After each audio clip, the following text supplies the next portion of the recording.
Hey, fifth graders. I have your grammar right here, your writing and grammar.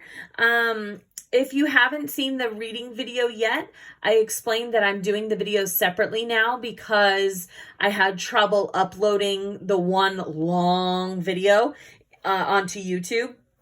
So now what I'm going to do is I'm going to do reading as one video, writing and grammar as another video, and then math will be another one.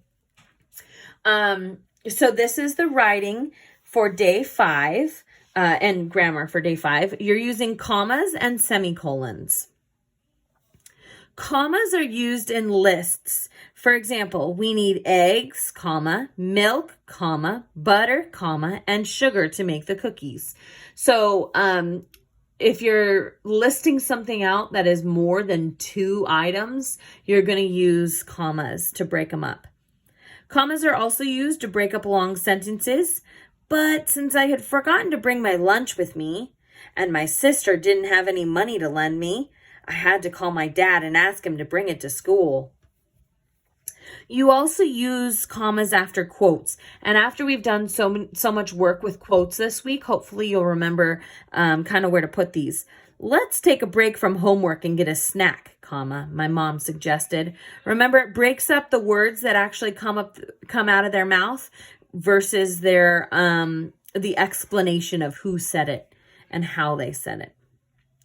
And then it also breaks up quotes. Same thing here. Hey, she said, that roller coaster wasn't so scary after all. It's breaking up what she said and how she said it and who said it right here. It's breaking those up.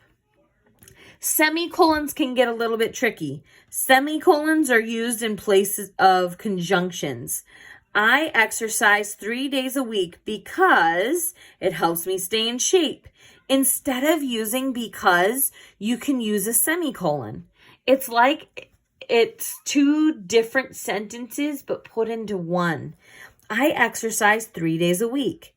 It helps me stay in shape.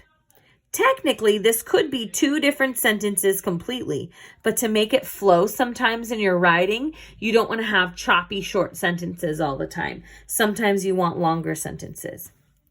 So you can use a semicolon. We went to the movies, but they were closed. Instead of putting but, you can put a semicolon. Or to combine short sentences that are related to one another. Similar to up here, how this could have been 2 sentences, but they combined it into one. My aunt loves to cook. She makes dinner for us every week. So again, that could have been 2 short sentences, but instead they combine it into one. Down here is where you're practicing it. Figure out whether these sentences need commas or semicolons. Write them into each sentence. Remember, it's your turn to do the dishes, said my dad. So what would go here? Would we need a semicolon or a comma?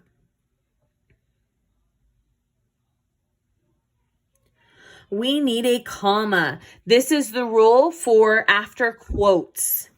After what dad said, what the words that came out of dad's mouth, you want to have a comma to break up those words versus who said it and how they said it. All right.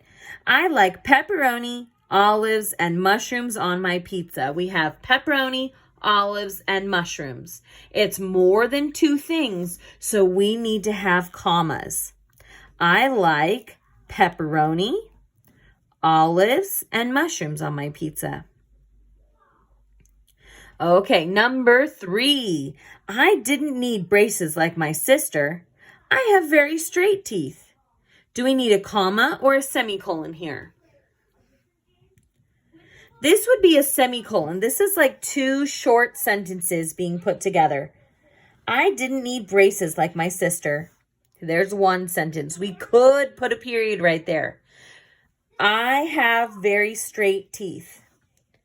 Those could be 2 sentences, but instead we're going to put a semicolon to make the sentences flow better. Maybe in that whole story they were writing, they had a lot of very short sentences, so they needed to be able to combine 2 sentences to make them a little bit longer to help the paragraph flow. Number 4, our dog has short legs and a long body. He is part dachshund. Okay, this part could be 2 sentences. It could say, our dog has short legs and a long body, period. He is part dachshund. What could you put in there instead of a period right here? It's your turn to figure that one out. All right, and number 5, we were told the test was canceled. We all cheered. Again, this could be 2 sentences. Figure out what needs to go in there, a comma or a semicolon, and where it should go. All right, next is going to be math in another video. So get those last two finished by yourself, and then we'll move on to math.